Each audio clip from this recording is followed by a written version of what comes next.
दिया जगमाही हरि ने जगमा दिया जगमाही गुरु ने आवा गगन छुराही गुरु ने आवा गगन छुराही गुरु ने आवा गगन छुराही गुरु ने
छोड़ दिए साथा हरि ने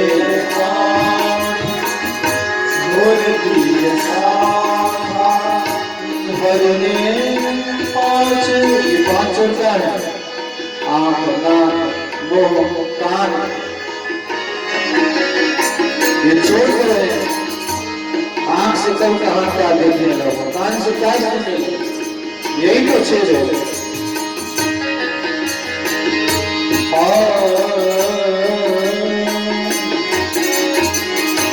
हरि ने पास छोड़ दिए अपना काम क्रोध बद मोह ये छोड़ा हरि ने पास छोड़ दिए चार छोड़ के साथ दिए लेकिन गुरुदेव अनाथ जानकर क्या करते हैं गुरु ने छुड़ाए अनाथा गुरु ने छुड़ाए अनाथा हरि ने जाल में घेरी हरि ने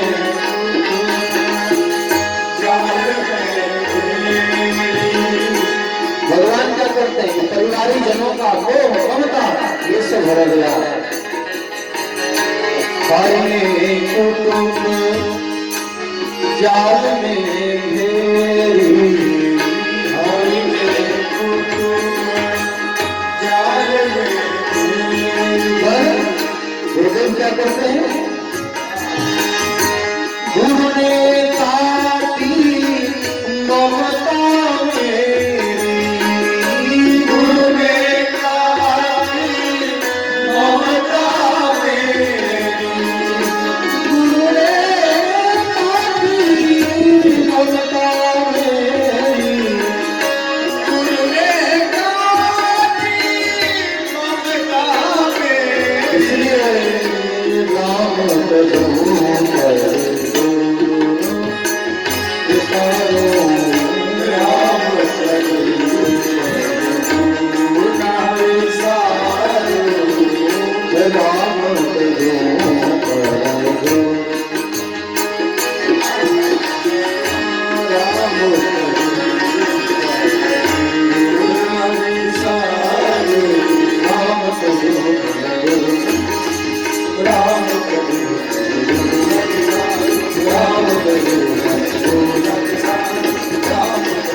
गुरु ने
है संसार सागर में, संसार सागर से पार होना है तो निश्चित करके गुरुदेव के चरण कमलों का आश्रय लेना अत्यंत ही जरूरी है। संसार में भी अगर संसार की भी कुछ ज्ञान हासिल करना है तो वहां भी लोग गुरु ही मनाते हैं। जैसे किसी व्यक्ति के लिए कहा जाता है कि पहला गुरु माँ होती है, दूसरा गुरु पिता होते हैं, तीसरे गुरु आचार्य होते हैं। तो माँ को भी अगर कल्याण के लिए व्यवहारिक कुछ ज्ञान सिखाए तो गुरु मान लिया जाता है। पिता ही लालन पालन करते तो गुरु मान लेते हैं, और संसार की जो शिक्षा देते हैं संसार में जीने के लिए अक्षर ज्ञान कराते वे भी गुरु। संसार में किसी के माध्यम से कुछ भी सीखने को मिले तो सब गुरु ही है, लेकिन वास्तविक गुरु वे होते हैं जो संसार सागर से पार कराने की बात करते हैं। इन गुरुओं से भी करोड़ गुना श्रेष्ठ अध्यात्म गुरु को माना गया है। संसारी माता पिता तो संसार की बात ही बताए कि नहीं, वो मुक्ति का कोई साधन नहीं बताते हैं। इसलिए जो व्यक्ति भगवान की भक्ति को करता है, भक्ति से युक्त हो जाता है, वो सभी प्रकार के ऋण से पूर्ण होते हैं। जो व्यक्ति अपना सब कुछ भगवान के प्रति सौंप देता है उसके प्रति कोई ऋण बाकी नहीं रहेगा। इसीलिए निश्चित करके हम स्वयं को गुरुदेव भगवान के चरण कमलों का आश्रय लेना अत्यंत जरूरी है। भागवत आदि ग्रंथों में पढ़े, परीक्षित आदि ऋषियों को जब श्राप लगता है कि 7वें दिन मृत्यु को प्राप्त हो जाना है तो ऐसे समर्थ गुरु की तलाश में गए, लेकिन कोई गुरु नहीं मिल रहा है। ध्यान देना, जब भी जीवन में गुरु बनाओ तो सोच समझ करके बनाओ। ये नहीं कि रामदास आए तो रामदास बन गए, कृष्ण आए तो कृष्णदास बन गए, जो आए किसी से मंत्र ले लिया, ऐसा मत करो। दीक्षा से भी पहले जरूरी है शिक्षा। जैसे शिक्षा होगी वैसे ही आपका भाव बनेगा। पहला शिक्षा जरूरी है। दीक्षा से पहले 5 चीज जरूरी है। पहला है शिक्षा, फिर है प्रतीक्षा, फिर है समीक्षा, फिर है तितिक्षा, फिर है परीक्षा और उसके बाद है दीक्षा। जैसे पानी पियो छान कर गुरु करो जानकर, आपके भीतर में जब पात्रता आ जाए तब आप गुरु बनाओ। और गुरु के लिए भी आया है कि सोच समझ करके शिष्य बनाओ। ये नहीं कि जो आते गए कसम के कान में देते गए। अगर सदपात्र को आपने दीक्षा नहीं दिया, कुपात्र को आपने दीक्षा दिया तो उसका भी परिणाम बुरा भुगतना होता है। जैसे किसान बिना खेत तैयार हुए अगर बीज छींट भी दे तो उनका बीज निर्मूल हो जाता है, किसी काम का नहीं रहता, हानि ही होता है। उसी प्रकार दिव्य गुड़िया की गुरु मंत्र को जब समर्थ शिष्य को ना दे करके जैसे तैसे किसी को दे देते हैं पैसे के लोभ में, अनाउंस करके कि हाँ जिसको दीक्षा लेना है मेरे पास आ जाओ, इतना पैसा जमा कर दो। अरे कल तक किसी का पता नहीं और आज दीक्षा मंत्र ले लिया, बस हम भी गुरु मान लिए, बस हो गया। हाट के गुरु बाट के चेला, और दोनों खेले गाँव, दोनों मूर्ख गुरु गया जस का सर के नाम। आप ऐसे गाड़ी पर बैठे हो जिसके ड्राइवर को कुशल हो, जिसके ड्राइवर कुशल हो, जो आपको निश्चित करके स्थान पर पहुंचाने का सामर्थ्य रखता हो, उन्हें ऑथेंटिक व्यक्ति को गुरु बनाओगे तो काम होगा। आजकल किससे हम कथा सुने, किससे कथा ना सुने विचार नहीं करते हैं। कथा कहने का अधिकारी कौन है इसका विचार नहीं करते। तो बात हो गई अंधेर नगरी चौपट राजा, टकेसर भाजी टकेसर खाजा। ये आध्यात्मिक ग्रंथ, ये भागवत की कथा जो लोग सुन रहे हैं, भागवत के महात्म्य ही देखने कहा गया है। भागवत कथा कहने का अधिकारी कौन है? जो गृहस्थ नहीं है, विरक्त हो, ब्राह्मण हो, निष्ठान कुशल हो, धीर हो। और आजकल देखो जिससे मन आ रहा है हर लोग बताते हैं। जे कहीं हंसी मस्करी जाना, कलयुग सोई गुणवंत बताना। जो खूब हंसी मजाक इधर उधर की खूब वार्ता कर दे, जिसको शास्त्र से कुछ मतलब नहीं, अपने पॉकेट भरने से मतलब है, लोग उन्हीं बहुत बड़ा विद्वान, बहुत बड़ा गुणी माना। जब आप चमक दमक में ही जाओगे तो फिर वास्तविक सत्य को खो दोगे। जहां अमूल्यता का परिचय नहीं है, फिर आपका पतन कैसे होगा, आपका लाभ कैसे होगा, फिर तो पतन ही होगा। जहां जिस समाज में विद्वानों का आदर नहीं है, जिस समाज में जहां साधु का आदर नहीं है, जिस समाज में ज्ञानियों का आदर नहीं है, जिस समाज में स्त्रियों का आदर नहीं है, वह समाज नष्ट होने की कगार पर पहुंच जाता है। अरे महाराज, वाल्मीकि ने अयोध्या तक को श्राप दे दिया कि राम, आप सब कुछ जानने के बावजूद भी, आप इतने धर्म को पालन करने वाले, फिर भी आप सब जानते हैं, फिर भी जानकी को आपने पहचाना नहीं। आप जानकी जी को परीक्षा देने के लिए कहते हैं, मैं श्राप देता हूं, 10वीं वसु का पुत्र वाल्मीकि, ये अयोध्या श्रीहीन हो जाता है। बताओ, जिस समाज में स्त्रियों का आदर नहीं होता है, भले कोई भी स्त्री हो, माँ बहन कोई भी हो, किसी भी जाति को हो, सबका तो जाति एक ही है।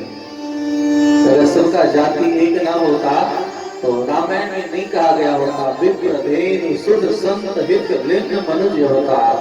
विप्र कहने का मतलब है सभी जाति, श्रेष्ठ कर्म करने वाले, जिसके भीतर में सत्य है, प्रेम है, करुणा है। एक विप्र कह दिया तो सब जातियां।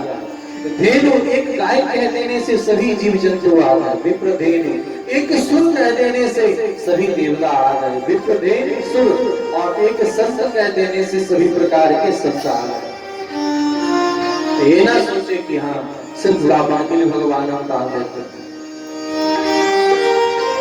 तो समर्थ गुरु के चरण कमलों का आश्रय जो नहीं लेंगे तो हम सबका काम नहीं बनेगा। और जब यह भाव नहीं बनेगा तो निश्चित करके हम सबका काम कैसे करें। तो समर्थ गुरु के शरण ग्रहण कर ले हम लोग तो काम बनेगा। और परीक्षित जी को ऐसा ही दिव्य ज्ञान दिया। संसार में पहले भक्ति करने के 9 साधन बतलाए गए कि 9 प्रकार से भगवान की भक्ति करनी चाहिए। श्रवणम कीर्तनम विष्णु स्मरणम पाद्य सेवनम अर्चनम वंदनम दासम सत्यम आत्मनिवेदनम। लेकिन 9 प्रकार से भक्ति कलयुग में संभव नहीं है। हम सभी इतने आलसी प्रमादी हो गए कि खाने से सोने से तो फुर्सत नहीं है। निद्रा आदि सारा जीवन में से 50-100 वर्ष में से 50 वर्ष तो सोकर के बिता देते रात्रि का समय। 15 से 20 वर्ष पढ़ने लिखने खाने पीने खेलने कूदने में, 15-20 वर्ष नौकरी करने में, उसी के तलाश में। आजकल तो रोजगार की तलाश में लोग भटक जाता है। और 20-25 वर्ष घर परिवार बाल बच्चे को शिक्षित करने में ही व्यतीत हो जाता है। और आजकल तो उम्र वैसे भी कम हो रहा है। दुनिया इतना फास्ट है कि जो काम पहले वर्षों में होता था अब वह काम ये फेसबुक व्हाट्सएप इंटरनेट के माध्यम से क्षण भर में हो जाता है कि नहीं हो जाता। लेकिन विचार करना कभी, पहले वर्षों का काम क्षण भर में तो हो तो जाता है, लेकिन सबका सुख चैन छिन गया। सबका सुख चैन जरूर छिन गया। अब तो घर के बगल में लोग आ जाते हैं। अब बताओ, कोई अतिथि का प्रतीक्षा करता है? अब अतिथि का प्रतीक्षा नहीं करता, क्योंकि अब अतिथि रहा ही नहीं। अब अतिथि रहा, अब तो तिथि हो गया, निश्चित हो गया इतने समय तक आ जाएगा, क्यों प्रतीक्षा नहीं रहती। पहले पक्षी भी अगर बोले तो लगता था कि कोई आ रहा है, ही होता था। कितना प्रेम उनके प्रति, कितनी तैयारी। अगर पति ने कह दिया इतने समय के बाद मैं आऊंगा तो हर दिन घर को लेपन करती थी महिलाएं सब कि मेरा पुत्र आएगा, मेरी पति आएंगे। कितनी प्रतीक्षा रहती थी। प्रत्येक दिन कैसे घर को तैयार रखें, क्या क्या व्यंजन तैयार करके रखें। सोचो इसीलिए आजकल वो भाव नहीं है, पति के प्रति वो प्रेम नहीं है। इसी को राग रमन कल्याण ने एक बंदिश गाया है।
कहाँ गए?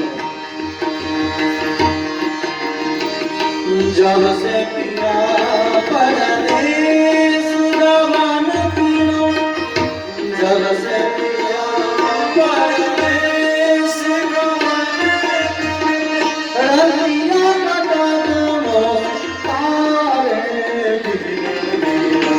रतिया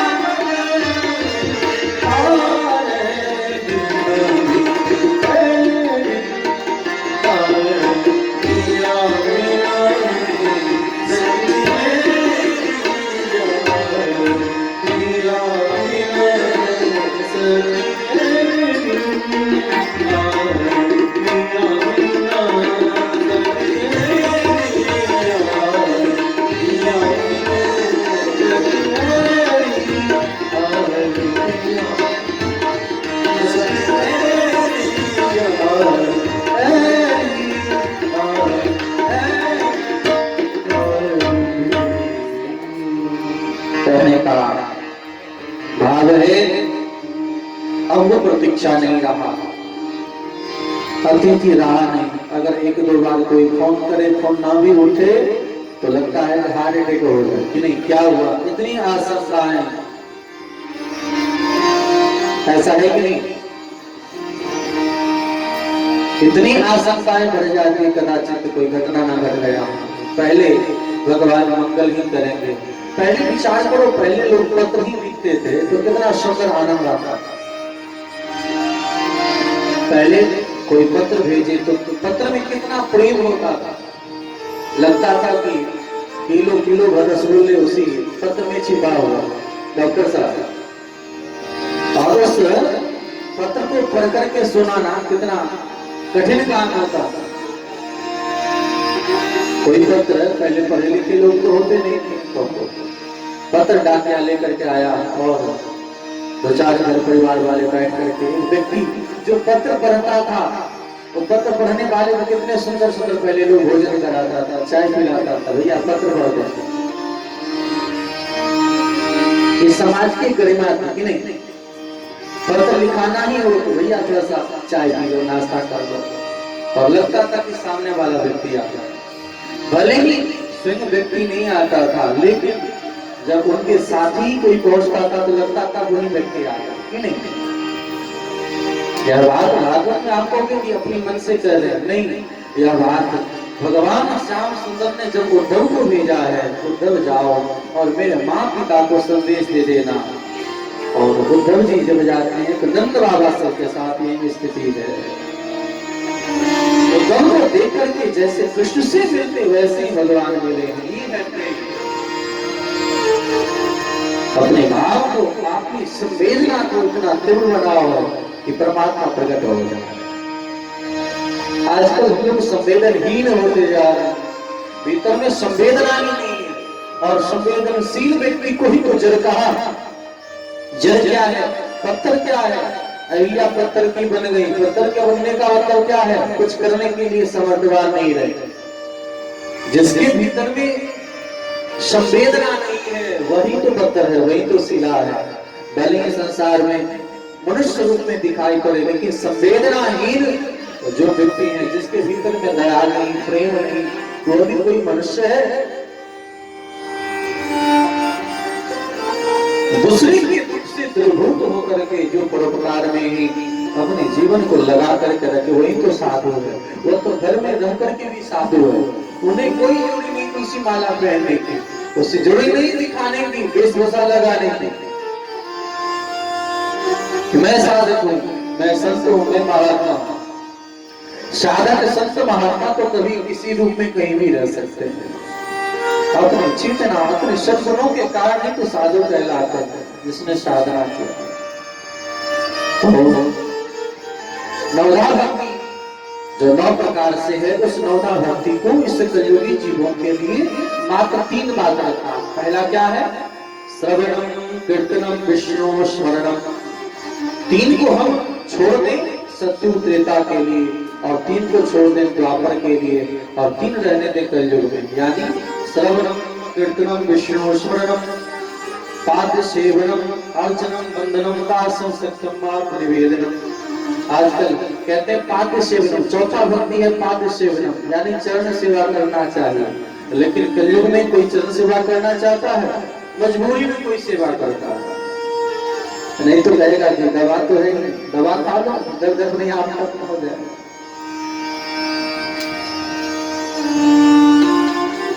पहले लोग रोगी नहीं होते थे, पहले आज से अधिक रोगी पहले होते थे। आज तो रोग कम हो गया है, पहले रोग और अधिक होता था। लेकिन पारिवारिक जनों का संबंध इतना मजबूत था, इतना संबंध पक्का था कि 10 लोग चारों तरफ से बांध करके उठाने के लिए तैयार हो गए। इसीलिए गाली ने कहा, गाली का एक शेर है, गाली कहता है कि देखो जिंदगी में